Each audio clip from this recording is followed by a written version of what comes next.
Hey, hey, hey. I'm going to start off here, even though today's day 6 of aromatherapy is a lifestyle. I want to start off by saying that the reason why essential oils are not viewed, I'm going to back up, why genuine essential oils are not viewed as, my goodness, there's some noise out there, as beneficial, useful, why we look at them as only, or why they're being, I shouldn't say we, but why they are classified as bath and body is because science knows. Let me say that again. Science knows the power of essential oils, especially when applied intentionally. They know this. If you want me to share my resources with you and how I can back that up, you're going to have to hire me to do that, because I've devoted my life to breaking this down and actually and getting to the bottom of this so that I can deliver this information and make a difference in people's lives that are seeking to heal.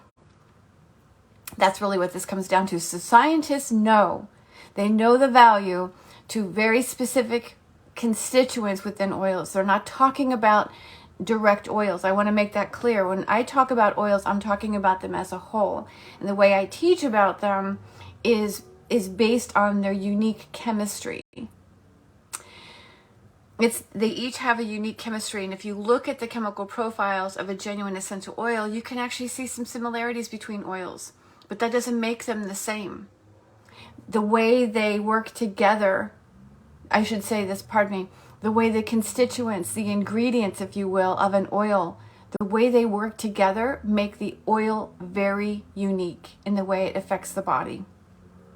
And that's what I've devoted my time to, not only understanding what science knows about the constituents as individual constituents, but how these oils also work as a whole unit of constituents.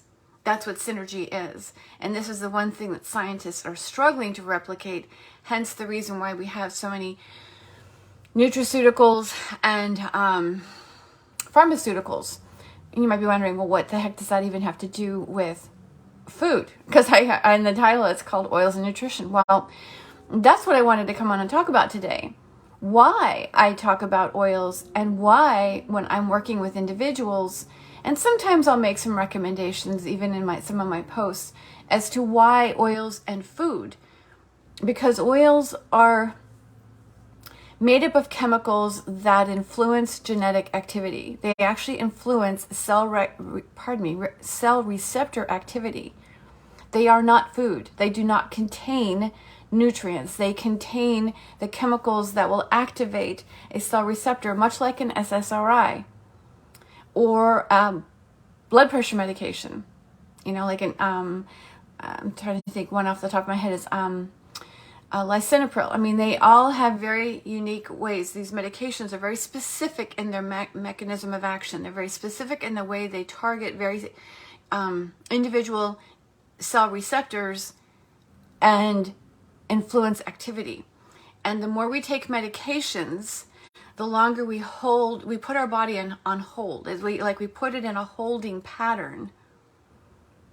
And why it's even more important to use oils at that level, because the body is in holding. It's in a holding pattern. But like I said, oils do not contain nutrition. They actually contain the chemicals that will influence cellular activity.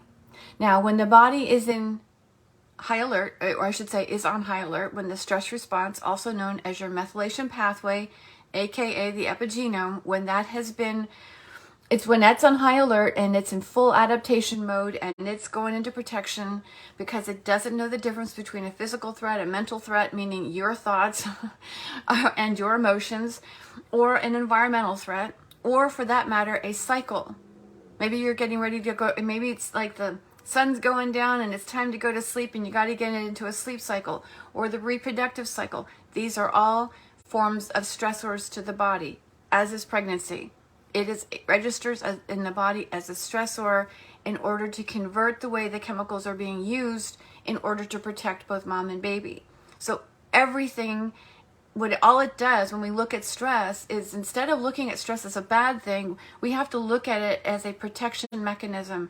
It is a way for the body to get through something. And oils, when the body is undergoing stress, maybe like with pregnancy and medications, it's important to use oils because, again, they help round out the body.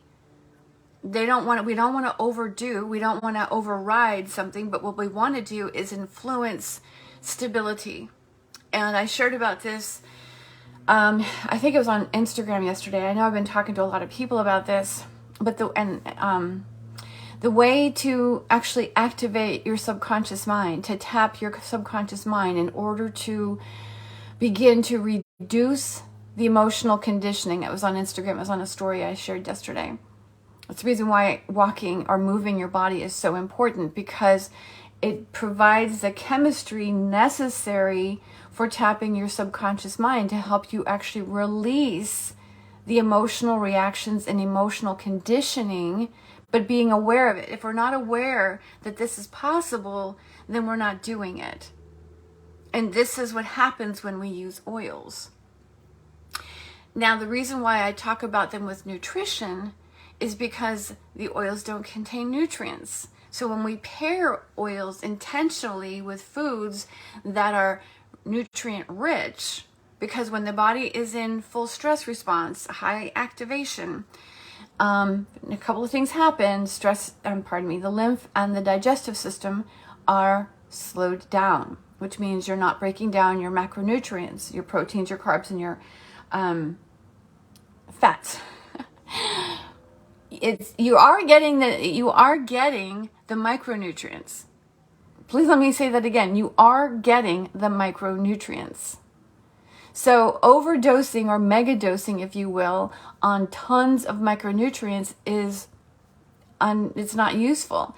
Now, there are nutraceuticals that are specifically designed to be able to override some of the epigenetic alterations that have occurred, which is why you will get something, or you will experience a good result. I mean, they're designed to give you the good result because, let's face it, we don't buy, what we buy is we buy results. We buy results. So they know this.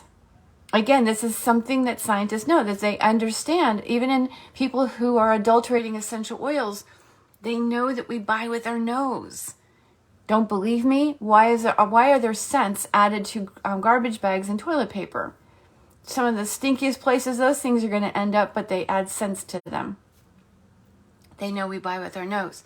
So neuromarketing is big for everything. It's big in every area. And like I said, the nutraceutical companies understand that what you're looking for is results. That's the reason why we take medications, is results. I'm not saying not go for the results, but when we're so specific in what we're trying to control in the body, we are leading to further and further imbalance.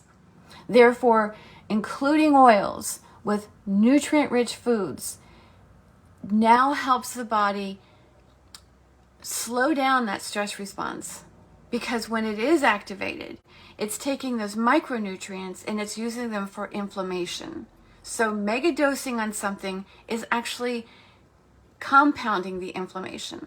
So you want to make sure that you're actually including oils with this, because they will not only help reduce the production of inflammation, they will encourage the cells to begin using the nutrition in a more balanced and efficient way, where it's producing anti-inflammatory hormones.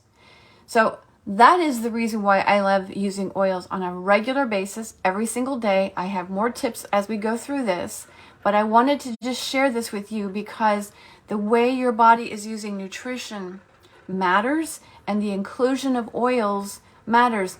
If you are using nutraceuticals that are very specific in what they're supposed to be doing with your body, you might want to consider altering the way you use them or take them when it starts to when you combine them with oils, because that will affect them. I had a call this morning very quickly that she was, it was very interesting because she, as an Amish woman, called me and said, I have a lot of stress. She goes, I've done breath work. I've done all these things that I know to reduce the stress, and I'm not saying it doesn't help. She goes, but it's not enough. And she's absolutely correct. But in the meantime, in the interim between that, she, I think it was a week ago, she had gone to see somebody who put her on a nutraceutical, and she started having some really adverse reactions. She was equaling it to the oils that I had formulated for her. And when she called me in the middle of the week and said this was going on, I told her that she needed to stop using the oils. Well, don't you know that in those 3 days, she still has the symptoms that she was calling me about. So it's evident that the oils weren't causing it. It's this other one, and it's the combination. But I put her on a smaller amount because, we had to make some adjustments, just saying. So the way these things work together in the body, it becomes a dance. It really becomes a dance of learning how to work with your system as it is responding to different things. And the inclusion of oils is powerful. And that is the reason why they downplay their value, because scientists know the power in these genuine oils. Yes, there are questionable products out there. Not everyone is cut out to be the same kind. But there are sources of genuine essential oils that will make an impact on your health and wellness and get you through the recovery, if you will, of whatever it is you're dealing with. And pairing it with nutrition makes a ton of difference. Pairing it mindfully with nutrient-rich foods. Because as you introduce oils, the stress response slows down. You're now able to make better use of the macronutrients. Anti-inflammatory hormones are being produced because you're utilizing the macro and the micronutrients more efficiently so that the body can actually do what it's designed to do. So choosing oils that are not in trying to control something, but actually implement relief, you're golden.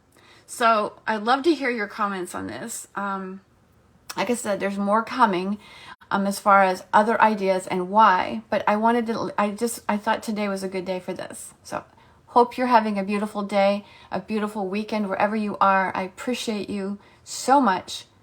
I'd love to hear from you. See you soon.